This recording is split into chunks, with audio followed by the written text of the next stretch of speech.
That's why the question now is, will these leaders swallow their pride and unite, or will ego and mistrust destroy their chances? Because if they continue pulling each other, William Ruto will win again in 2027.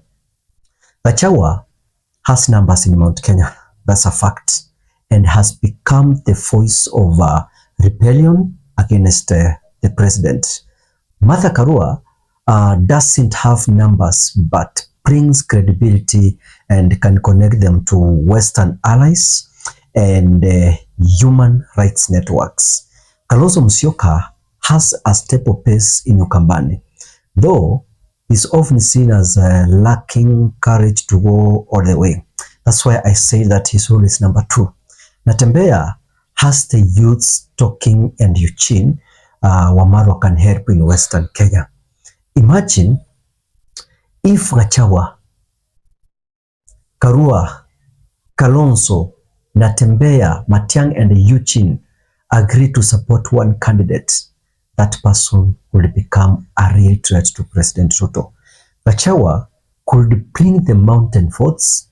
Karua could attract civil society and international support. Kalonzo Musyoka could bring Ukambani.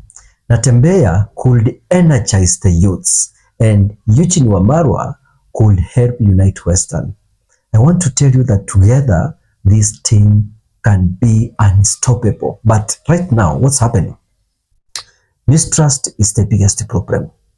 Gachagua might not trust Matiang'i. Karua might fear Gachagua's reputation.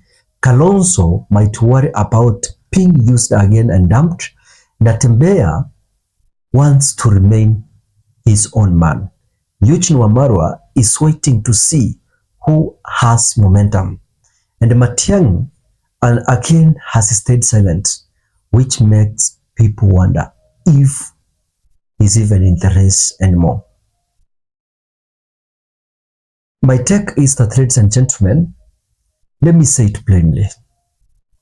If the opposition doesn't unite under one flag, President Ruto will win 2027, not because he's popular, but because the opposition is divided and disorganized. Kenyans are tired of endless divisions. They want one voice that they can trust.